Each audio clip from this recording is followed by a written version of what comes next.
पुण्यातील आंतरराष्ट्रीय मेफेड्रॉन प्रकरणाचा सूत्रधार संदीप धुनिया व्हिएतनाममध्ये असल्याच्या बातम्यांनी सध्या खळबळ उडवली आहे। हे प्रकरण केवळ स्थानिक नाही तर आंतरराष्ट्रीय पातळीवरही गुंतलेले आहे आणि त्याचा तपास आता केंद्रीय तपास यंत्रणा CBI आणि वरिष्ठ पोलीस अधिकाऱ्यांच्या देखरेखीखाली सुरू आहे।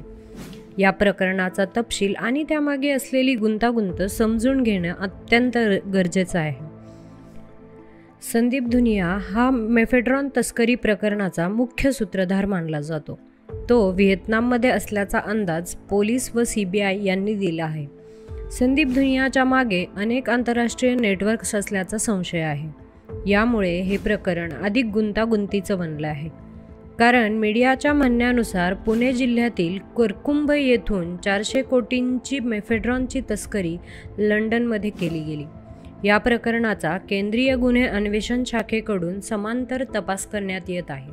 पुण्यातील वरिष्ठ पोलीस अधिकाऱ्यांनी दिलेल्या माहितीनुसार पुणे पोलिसांच्या गुन्हे शाखेने सोमवार पेठेत छापे मारले असून त्यामध्ये गुंड वैभव उर्फ पिंट्या माने, हैदर शेख या संशयितांना ताब्यात घेतले आहे। मात्र संदीप धुनिया व्हिएतनाममध्ये असल्यामुळे त्याला पकडणे हे एक मोठे आव्हान प्रशासनासमोर आहे। त्याच्या विरुद्ध आंतरराष्ट्रीय पातळीवर रेड कॉर्नर नोटीस जारी करण्याची प्रक्रिया सुरू आहे। करकुंभमधील अर्थकेम लॅबोरेटरी प्रायव्हेट लिमिटेड कंपनीतील केमिकल तज्ज्ञ युवराज भुजबळला ओझा नावाची एक व्यक्ती मेफेड्रॉन तयार करण्यासाठी लागणारे केमिकल्स पुरवठा करत होती। या ओझाने मेफेड्रॉन तयार करणाऱ्या इतर कारखान्यांनाही केमिकल्स पुरवठा केल्याचा संशय आहे। त्या दृष्टीने गुन्हे शाखेकडून ओझाचा शोध घेण्यात येत आहे। या प्रकरणात मेफेड्रॉन या ड्रगच्या तस्करीचा मुद्दा आहे, ज्याचा वापर आणि विक्री देशांतर्गत तसेच आंतरराष्ट्रीय पातळीवर गंभीर गुन्हा मानला जातो। पुण्यातील या प्रकरणामुळे ड्रग तस्करीच्या आंतरराष्ट्रीय नेटवर्कवर प्रकाश पडला आहे।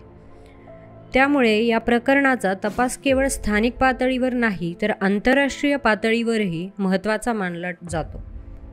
अधिकाऱ्यांच्या मते संदीप धुनियाच्या पकडीनंतरच या तस्करीच्या साखळीतल्या इतर सदस्यांपर्यंत पोहोचता येऊ शकते। त्यामुळे त्याचा शोध लवकर लागणे गरजेचे आहे।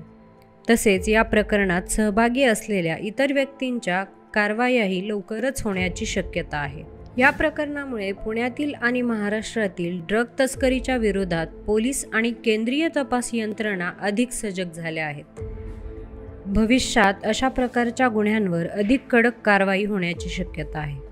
त्यामुळे नागरिकांनीही अशा प्रकारच्या गुन्ह्यांबाबत जागरूक राहणे गरजेचे आहे।